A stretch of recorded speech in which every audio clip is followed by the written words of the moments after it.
Welcome to episode 4 of the Rescue Swimmer Mindset podcast. I'm Cody Wright. Today's going to be the first in a series of podcasts where I go through my book, The Rescue Swimmer Mindset, and I break down some of my favorite passages and I kind of expand on what I meant by those passages. And I definitely encourage you to follow along in your book and make notes as you go. I definitely like to do that when I'm reading through a book. I definitely retain a lot more information if I'm writing something down, underlining my favorite passages, the ones that resonate with me, and it's definitely something you're not likely to lose. So let's get into it. I'm going to be starting on chapter 1, page 4, and this is the last paragraph on page 4. Mental health while training to be a Coast Guard rescue swimmer is often underestimated and ignored entirely. I believe that it is a more efficient and lasting tool to have while trying to navigate the waters of rescue swimmer school. There's a lot of workout material online with fitness gurus who can condition you into the necessary shape, books on practicing underwater training, improving push-ups, sit-ups, pull-ups, and running. But there are few on how to prepare yourself mentally for training. Let me preface this by saying that you're going to have to be at or near your physical peak when you get to swimmer school or your training. So just being 100% mentally prepared is not going to help you if you're not maximizing your fitness. When I was training for swimmer school, I bought Stu Smith's rescue swimmer plan, and I followed it to the T, and I saw significant improvements in my PT numbers, decrease in my swim and run time, and I felt overall just ready to go to my airman program.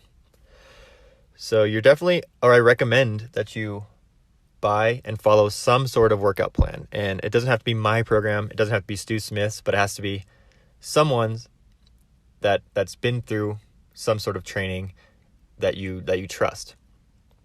And this does two things. Number one, it's gonna definitely improve your fitness. Number two, it's gonna subconsciously or consciously, basically, it's gonna be a cue to your mind that you're fully invested in the training. And when you're fully invested in something that you pay for, you have a bigger stake in the outcome. So there's a ton of free training online, and I even post training probably about once a week that if you followed and tailored to your needs, you could continue doing that and you'd see the PT numbers that you needed to see, and you'd be probably at the fitness level you need to be to get through school. But I don't recommend this. And here's why. I'm going to give you an example. A few weeks ago, I put on an Instagram post saying that if you went to this link in my bio, I would basically send you an email with a bunch of questions, and I'd write you a personalized week's worth of workouts. And I got a few hundred people to sign up for this. And maybe out of that, I got half of those people to email me back, and I wrote those people workouts. And from what I can tell, only about 20% of those people actually followed through with the training. I'm guessing the rest let that training sit in their inbox, and it sort of just went to waste. And this is because when you get something for free, you don't value it as much. When you pay for a program or training, this whole value phenomenon tends to go away. And it's because you become invested. And this is a good thing, and it's something you need to recognize if you want to become successful in your military training, fitness, or life in general. And when I was training for swimmer school, I had a free set of workouts or a syllabus that the Coast Guard gave me. And it had everything I needed to, the workouts, the stretching, everything I needed to be successful in swimmer school. But I found myself slacking, and I didn't necessarily follow it as much as I should have. And I think that's because I didn't really recognize the value. And when I paid for Stu Smith's program, I was subconsciously saying to myself that I'm fully invested. And I consider myself really lucky to have done that, because it definitely upped my training a bit. And even to this day, I still use this value phenomenon to kind of hack my development. So I spend thousands of dollars a year on training for businesses, workouts, and personal development now. And that's because I want to be fully invested and unable to back off subconsciously from my goals. All right, let's get back to the reading. So this is page 5, and this is the first full paragraph on that page. While each Coast Guard rescue swimmer varies in physical capabilities and stamina, each and every swimmer possesses specific and definable personality traits. Further into the book, I will highlight each trait and examine why it's imperative to develop these in order to become successful. So as this podcast unfolds and future podcasts in the series, actually this podcast, I will not be diving into any of the traits. I'm just going to cover the first 2 chapters. I want you to know that swimmers, PJs, and Navy SEALs, and really any physically intensive or mentally intensive military job has a group of people that come in different shapes, sizes, and personalities, but they all share these highlighted traits that I'm going to go through. And I challenge you to find one that doesn't have every single one of these traits that I'm going to highlight. All right, this is the next paragraph down. Physical conditioning in relation to rescue swimmer school is the equivalent of bringing a sharpened pencil to your high school SAT. Yes, bringing the sharpened pencil displays to everyone around you that you're prepared and serious about scoring well. Little do they know that you spent the previous few months playing Xbox instead of studying. You put on the appearance of an intelligent and prepared student, but you lack the necessary preparation that would have been gained studying instead of playing video games. This book will provide you with the necessary information needed to increase your odds. So this paragraph comes back to the idea that physical conditioning is only a screener to weed out those who aren't disciplined enough to put in the baseline amount of work required. But there's little correlation between this baseline fitness level and a student's chances of success. So this whole balance between mindset and physical fitness kind of sparked interest in me early on when I was writing this book, and I came across this principle called the Pareto Principle. And this principle states that, or it's also known as the 80-20 rule. And it states that 80% of effects come from 20% of the causes. And let me give you an example. So 80% of the world's wealth is owned by 20% of the people. 20% of drivers cause 80% of traffic accidents.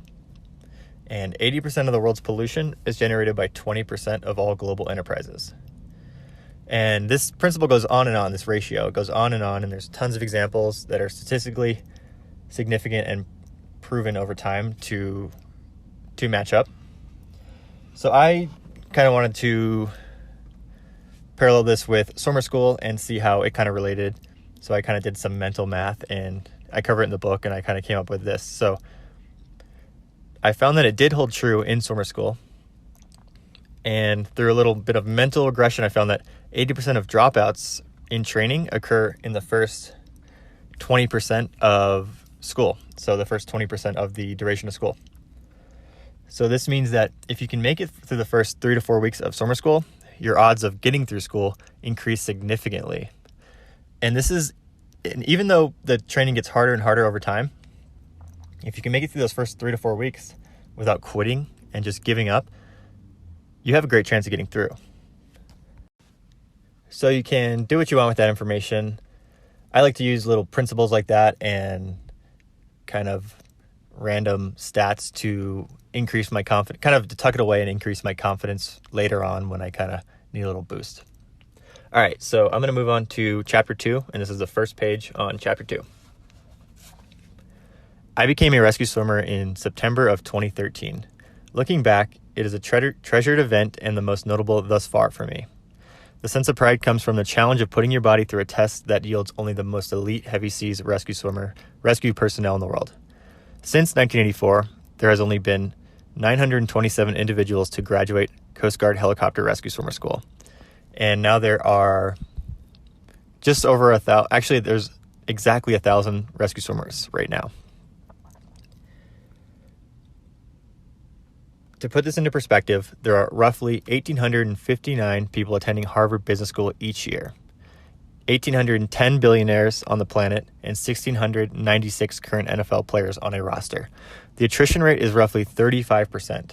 My class started with 24 hopeful graduates and finished with 7. The class that graduated 2 months before mine started with 22 and graduated 2. Graduates arrive in all shapes and sizes, but we share a few traits, mindsets, and goals. So once again, these traits are essentially the bridge between your physical fitness and your mindset. So if you can connect these two things with these traits, you significantly increase your chances of getting through school. So the book goes on. Growing up, I hardly considered the possibility of becoming a rescue swimmer. My dad was a Coast Guard flight mechanic. I grew up on the move every 4 years, never giving the Coast Guard a second thought. I enjoyed going to the beach as a kid, playing in the Southern California surf, and summer vacation days spent at the pool playing in the deep, and was the extent of my exposure to water as a kid. After 7th grade, I moved to Virginia and left my beach days behind. Contrary to popular opinion, and the only notable movie about the Coast Guard rescue swimmers, The Guardian, I was not an all-state swimmer at my high school. I was in fact never on the swim team. I was more focused on my JV baseball career and preparing for college, where I aspired to study business. So The Guardian is a great movie, by the way. You should go check it out. It's a relatively accurate depiction of Coast Guard rescue swimmers. I think in my opinion, the whole A school is underwhelming, and I would say it's actually harder than they portray it. But the cases and all the search and rescue cases towards the end of the movie are kind of go a little overboard, and it's not entirely realistic, but it's a relatively accurate depiction of your job. And a few of the actors in the movie, kind of just like the extras and a few guys who have some lines, are actual Coast Guard rescue swimmers, or were. Some are retired now. And there's actually one instructor of mine, or he was my instructor in my airman program in Miami, that was in the movie. All right, moving on to page 10. This is the second paragraph. After graduating from high school and spending the summer as a pool lifeguard for my local neighborhood, I left the University of Oregon in the fall as a business major. Fall semester went by in a flash, and I was halfway to completing my first year of college. I never paused to give any thought to whether I was confident I wanted to see a career through in business. College was the route that was ingrained in me from kindergarten up until my first day of classes at the University of Oregon. Over winter break, I found myself looking back at the semester and looking forward to where I pictured myself in 4 short years. Here, I made the decision, eager to lay down my pencil and test myself according to a different grading scale. During winter break, I made the decision to join the Coast Guard after my spring semester with the intention of becoming a rescue swimmer. I returned to school after the holidays, knowing that it would be my last semester at the University of Oregon. So everyone has their decision point, and this was mine. Not much to say on that other than that. Hey, just wanted to pause real quick and let you know that if you're interested in this sort of psychological training and kind of the mental aspect of training for elite military schools, you can check out a book I wrote called The Rescue Swimmer Mindset, Unlocking the Psychological Edge of the Coast Guard Rescue Swimmer. And I really dive deep into what I talk about here and really all the tactics and lessons I learned. And I go through a bunch of stories that I experienced in rescue swimmer school, kind of breaking everything down. If you're interested in the PT and physical side, I also run a few training programs through my website, rsmguide.com. And if you can go on there, check out the training, and just feel free to send me a DM through Instagram or email at rsmguide@gmail.com if you have any questions or just kind of random thoughts from the episode. All right, back to it. This also leads me to a couple paragraphs later in the book. I'm not going to read about it. I'm just going to explain it. And that's finding your why. So in the book, it says, why do you want to be a rescue swimmer?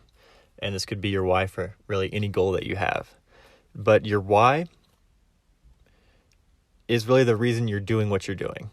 And if you can't think of a why and don't have one that's strong enough, you're probably going to fail or quit. And this is because your why is what keeps you pushing, and it's kind of what keeps you from quitting in the middle of a workout.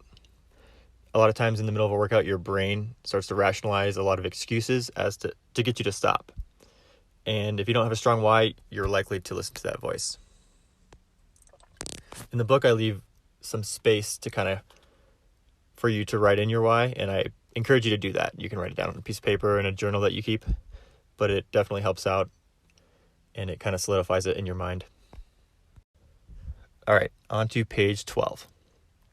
My experience in training, completing, and working as a helicopter rescue swimmer brought me to the realization that swimmer school is 80% mental and 20% physical. Your training for school should reflect this. I believe it is the correlation to the attrition rate that a lot of people tend to overlook. Having the foresight to read this book demonstrates your attention to the subject of mental preparation. I think this will go a long way in helping you train.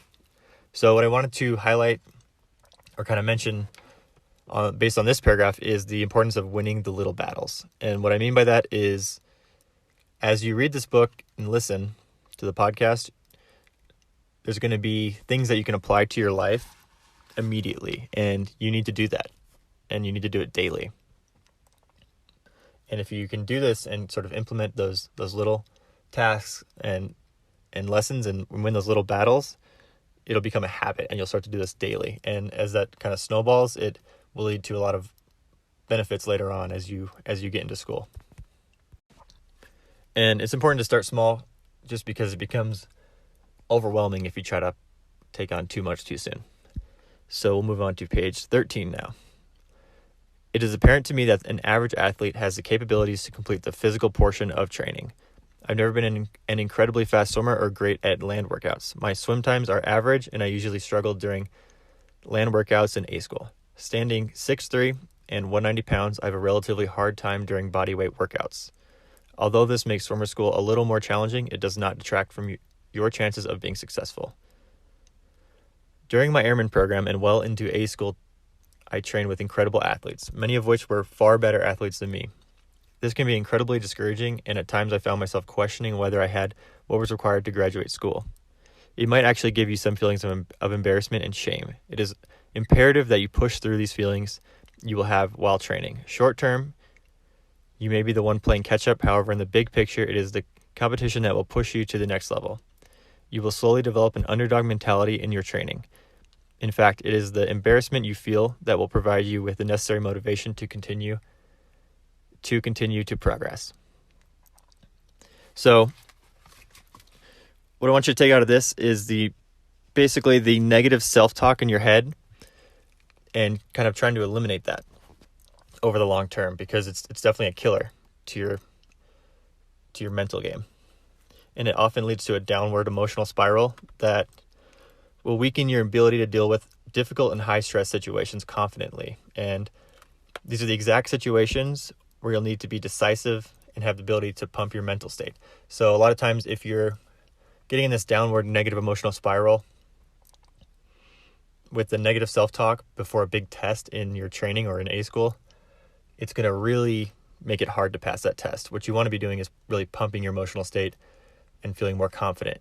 And if you can really feed off that confidence, that's where you're going to get really positive results.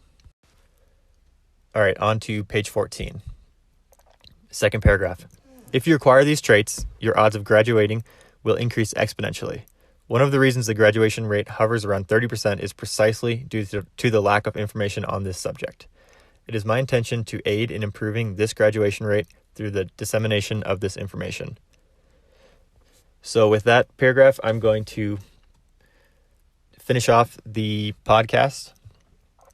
Next week, or maybe later this week, we'll pick up on the first trait, which is resilience.